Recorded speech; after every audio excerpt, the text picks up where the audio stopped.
Hello students. इससे पिछले video में हमने आनुवंशिकता में प्रयुक्त होने वाली कई सारे शब्दों के बारे में बात की थी, यानी शब्दावली के बारे में बात की थी। अब हम इस वीडियो में आनुवंशिकता के बारे में बात करेंगे। आनुवंशिकता जान ही चुके हैं। आनुवंशिकता क्या है? जिसमें पूर्वजों से उनकी संतान में लक्षणों का स्थानांतरण होता है, उसे आनुवंशिकता कहते हैं। तो जो आनुवंशिकता है, इसके बारे में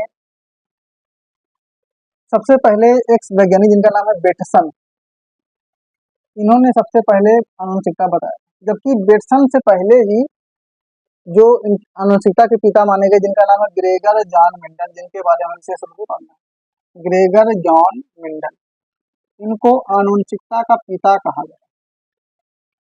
तो आनुवंशिकता की खोज इन्होंने की, लेकिन पहली बार आनुवंशिकता के बारे में बात बेटसन की था। जबकि बात यह है कि जब मेंडल मर गए उसके बाद बेटसन ने बात की। अब कैसे हुआ ये बताइए। जैसे ग्रेगर जॉन मेंडल, इनकी जन्म तिथि की बात करें तो इनका जो जन्म हुआ था 1822 ईस्वी में हुआ था। मृत्यु 1884 में हुई। जबकि जो बेटसन थे, इन्होंने 1905 में आनुवंशिकता शब्द के बारे में बात की। अब कहानी क्या है ये देखिए। तो जो ग्रेगर जॉन मेंडल का जन्म 22 जुलाई 1822 ईस्वी में हुआ था। देश का नाम है ऑस्ट्रिया। ऑस्ट्रिया देश का एक शहर है ब्रून। ऑस्ट्रिया के ब्रून शहर के सिलिसिया नामक गांव, सिलिसिया एक गांव है, तो सिलिसिया नामक गांव में हुआ था एक पादरी परिवार में। पादरी थे, नहीं, इनके पिता जो थे वो चर्च के पादरी थे। तो जो ग्रेगर जॉन मेंडल थे, इनको गणित और विज्ञान दोनों का अच्छा नॉलेज था, गणित व विज्ञान। और ये वियना विश्वविद्यालय में गणित व विज्ञान के प्रोफेसर बनने के लिए भी गए थे। इन्होंने अप्लाई किया था, लेकिन वहां पे इनको रिजेक्ट कर दिया गया, यानी कि एज ए टीचर, अध्यापक के रूप में इन्हें नहीं रखा गया। तो ये अपने पिता की ही तरह चर्च में पादरी बन गए। तो जब चर्च में रहते थे तो वहीं पर इन्होंने छोटा सा बगीचा लगाया हुआ था, जहाँ पे बहुत तरह के पौधे लगाए थे। तो उन्हीं इन्होंने मटर के भी पौधे लगाए।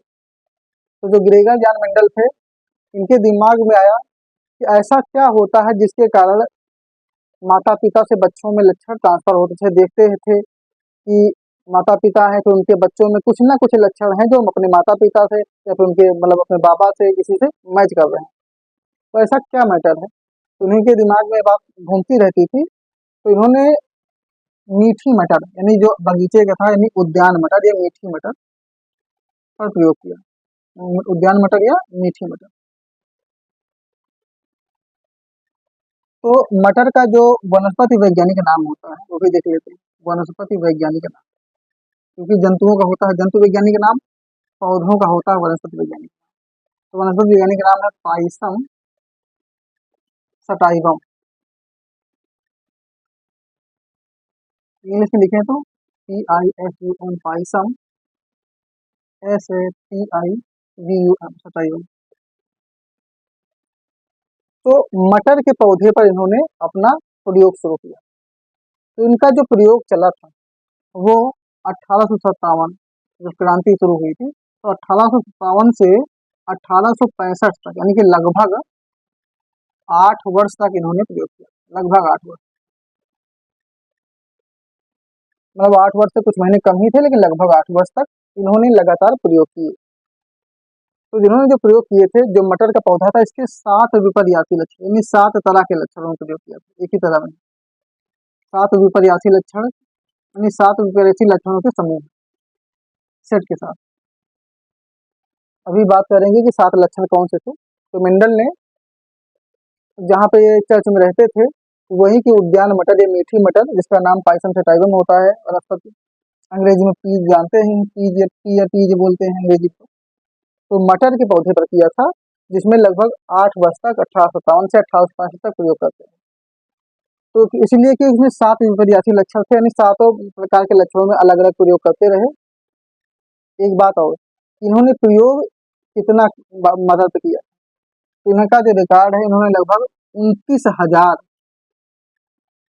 मटर के पौधे पर प्रयोग किया। 29,000, तब जाकर इनको सफलता मिली।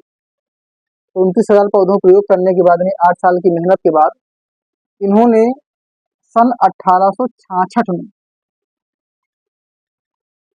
आनुवंशिकता से आधारित नियम दिए, जिनको कहते हैं मेंडल के नियम।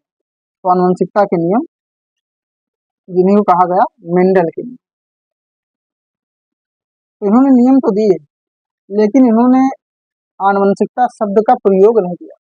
यानी इन्होंने सब कुछ बता दिया कि ये तो क्या होता है, लेकिन इसको आनुवंशिकता कहते हैं ये बात नहीं बताया। यानी इन्होंने सिर्फ आनुवंशिकता शब्द का प्रयोग नहीं किया, इसीलिए 1905 में बेटसन ने आनुवंशिकता शब्द का प्रयोग किया था, तो इनका नाम आता है।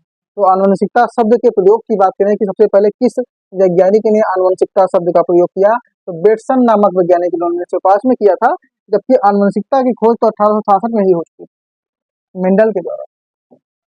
तो मेंडल ने इसकी खोज की, उसके बाद फिर इन्होंने इसके बारे में मतलब पत्रिका भी छपवाई, इसके बारे में अपने नियमों को लोगों को बताया। मेंडल ने 3 नियम दिए थे, पर लोगों ने इनके नियमों को एक्सेप्ट नहीं किया, क्योंकि जब कोई भी चीज़ नई नई आती है तो लोग उसको सही नहीं समझते हैं, उसकी महत्व धीरे धीरे समझ में आती है।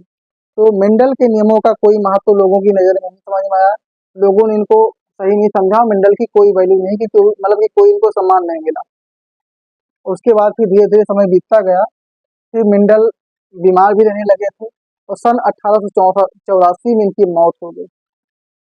तो इनकी मौत होने के बाद फिर, क्योंकि बहुत सारे वैज्ञानिक पहले भी थे जो आनुवंशिकता से संबंधित खोजें कर रहे थे, उनको सफलता नहीं मिली थी। तो आनुवंशिकता में सफलता प्राप्त करने वाले वैज्ञानिक जो थे, ये ग्रेगर जॉन मेंडल थे। इनको सफलता मिल गई, लेकिन सफलता तो मिली पर सफलता का क्रेडिट जीते जी नहीं मिला। जब ये मर गए, उसके बाद फिर बहुत सारे वैज्ञानिकों ने आनुवंशिकता के बारे में खोज की, और जब उन्होंने खोज करके अपने नियम दिए, तब उनको पता चला कि जो नियम ये लोग खोज रहे हैं वो तो मेंडल बहुत साल पहले ही खोज के मर चुके। तब उन्हें पता चला कि ये जो काम है ये मेंडल बहुत पहले कर चुके हैं, हम लोग तो बहुत छोटे हैं।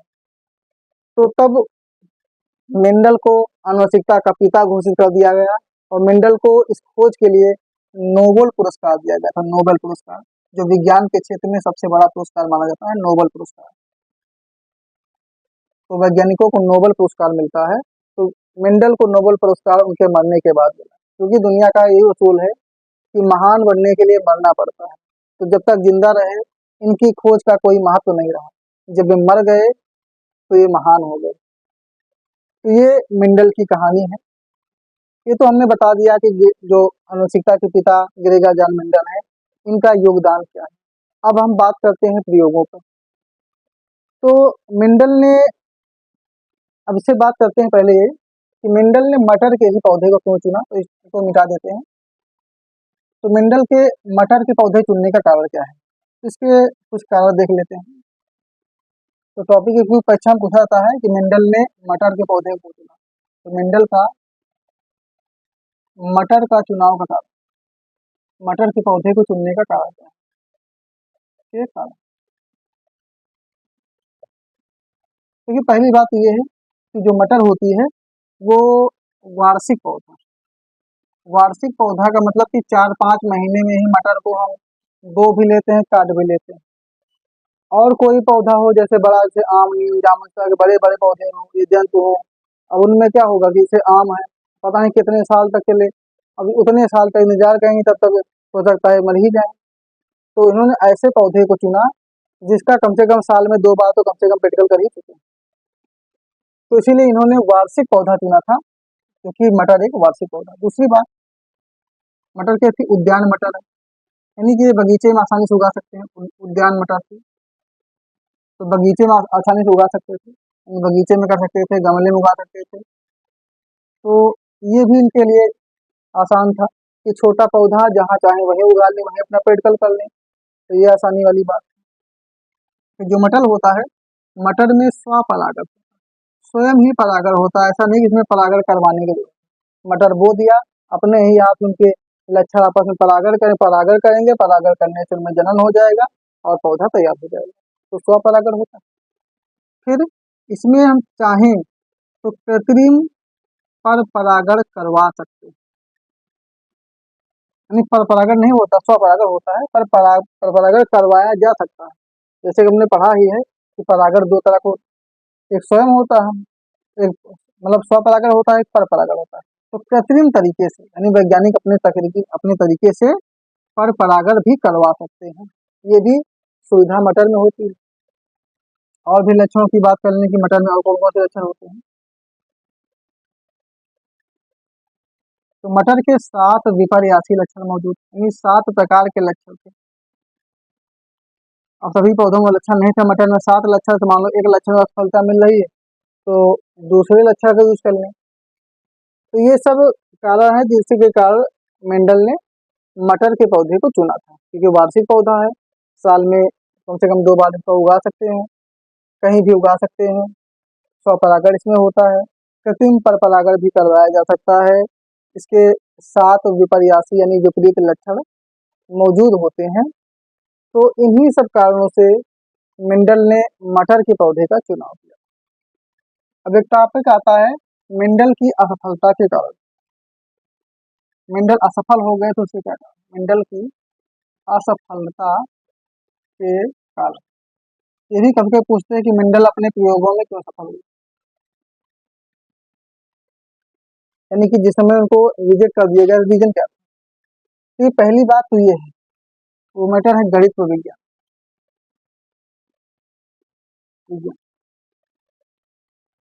अब ये जानते हैं कि गणित एक अलग क्षेत्र है, विज्ञान अलग क्षेत्र है। अब गणित की नजर से विज्ञान कहीं और जाता है, विज्ञान की नजर से गणित कहीं और जाता है, क्योंकि गणित का कैलकुलेशन कुछ अलग टाइप का होता है, विज्ञान कुछ अलग टाइप का होता है। तो सीधी सी बात यह है कि विज्ञान गणित को नहीं मानता, और इनका जो प्रैक्टिकल था वो सांख्यिकी पर आधारित है। सांख्यिकी, स्टैटिक्स और सांख्यिकी गणित का एक टॉपिक है। तो पहला कारण तो ये हो गया सांख्यिकी, कि जो मेंडल के नियम थे वो सांख्यिकी पर आधारित थे। सांख्यिकी गणित का टॉपिक है और विज्ञान गणित को नहीं मानता, ये पहली बात हो गई। दूसरी बात, कम पढ़ी जाने वाली पत्रिका। मेंडल ने जिस पत्रिका पर अपने नियमों को छपवाया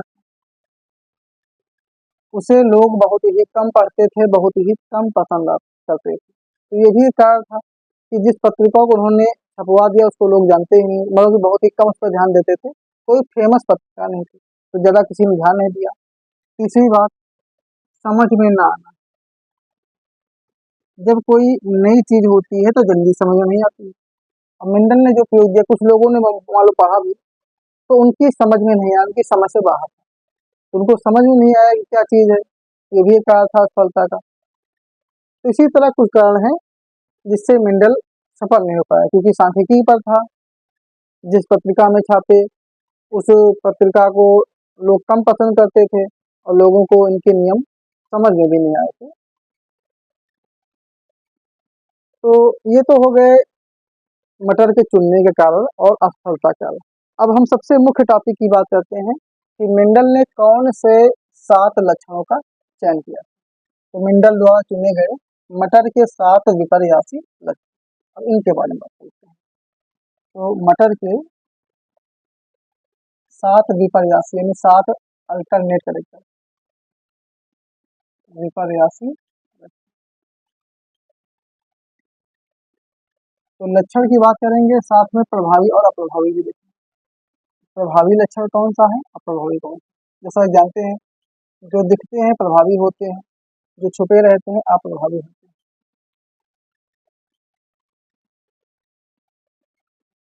1 2 3 4 5 6 7। अब पहले बात करते हैं पौधे की लंबाई। पौधे की लंबाई, तो मेंडल ने क्या किया, जो से लंबा पौधा है तो प्रभावी है, वहीं पे अगर पौधा बौना है तो अप्रभावी। जैसे कि मान लो लंबा सा पौधा बना दिया प्रभावी, और छोटा सा बौना सा पौधा तो अप्रभावी। तो ये पहला लक्षण हो गया। फिर तो लंबाई की बात कर ले कि लंबा पौधा बौना पौधा। अब फिर पौधे के बाद अब बात करते हैं बीज की। तो बीज का आकार, मटर का जो बीज होता है अगर बीज गोल है तो प्रभावी लक्षण, तो वहीं पे अगर झुर्रीदार है, मतलब एकदम रिंकल है, मिर्च का टाइप का, पिच का टाइप हो तो वो अप्रभावी लक्षण है। अब बीज के रंग की बात करते हैं। बीज का रंग, अगर बीज का रंग पीला है तो प्रभावी, हरा है तो अप्रभावी। ये पकने की बात कर रहे हैं, कच्चे में तो हरा होता ही है, तो उन्हें कहते हैं कच्चे में ही का अप्रभावी होगा। मतलब जब मटर पक जाती है, अगर पकने के बावजूद हरा है तो अप्रभावी है, अगर पीली है तो प्रभावी है। अब बीज के बाद बात करते हैं फली, यानी जिसको छीनी बोलते हैं। तो फली का आकार, अगर फली फूली हुई है, यानी छीनी जो होती है फूली हुई हो, अच्छे से ऐसे छीनी फूली हुई फली तो प्रभावी होती है। वहीं पे पिचकी हुई हो तो एकदम से पिचकी टाइप की तो अप्रभावी होती है। अब फली के रंग की बात करते हैं। अब जो फली का रंग होता है ये बीज के रंग का उल्टा माना जाए। अगर फली का रंग हरा है तो प्रभावी है और पीला है तो अप्रभावी। तो पौधे की बात कर लिया, पौधे के बीज की बात कर लिया, बीज जिसके अंदर पाए जाते हैं उस फली की बात कर लिया। अब बात करते हैं फूल यानी पुष्प की। पुष्प का रंग,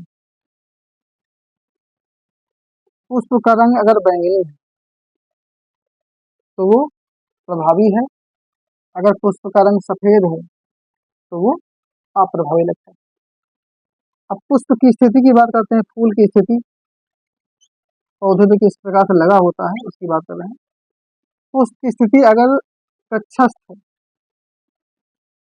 तो प्रभावी है, और अगर शीर्षस्थ है तो अप्रभावी। अब कक्षा शीर्षस्थ क्या होता है, ऐसे वाले पौधा है, पौधे फूल अल्टरनेट, जैसे मान लिया कि यहाँ पे फूल लगा है तो यहाँ पे फूल लगा, तो ये प्रभावी माना जाता है इस प्रकार से, अल्टरनेट तरीके से। लेकिन अगर फूल सीधा उसकी खोपड़ी पर ऊपर लगा हो तो ये शीर्षक, ये अप्रभावी का लक्षण। तो ये मेंडल के 7 विपर्यासी लक्षण है जो चुने गए थे। पौधे की लंबाई लंबा प्रभावी, बौना अप्रभावी, बीज का आकार गोल है प्रभावी, झुर्रीदार अप्रभावी, बीज का रंग पीला प्रभावी, हरा अप्रभावी, फली का आकार फूली हुई प्रभावी, पिचकी हुई अप्रभावी, फली का रंग फूला हुआ हरा और पिचका हुआ पीला, पुष्प का रंग फूला फली का रंग फूला हुआ क्या बोलते, फली का रंग हरा है तो प्रभावी और पीला है तो अप्रभावी, पुष्प का रंग अगर बैंगनी है तो प्रभावी है और सफेद है तो अप्रभावी है। पुष्प की स्थिति अगर पुष्प इस प्रकार से ऐसे कक्षस्थ है तो प्रभावी है, अगर शेष पे है तो अप्रभावी। तो इस वीडियो में हमने मेंडल के बारे में बात की, जो अनुवंशिकता के पिता हैं, इनके जीवन परिचय, इन्होंने किस प्रकार से संघर्ष किया, फिर इन्होंने मटर के ही पौधे को क्यों चुना, फिर इनकी सफलता क्यों इनको नहीं मिल पाई, और फिर इन्होंने जो लक्षण चुने थे मटर के उनके बारे में बात की। तो अब अगले वीडियो में हम बात करेंगे मेंडल द्वारा दिए गए 3 नियमों को। तो ये वीडियो यहीं पर समाप्त करते हैं, अब अगले वीडियो में मेंडल के नियम पढ़ेंगे।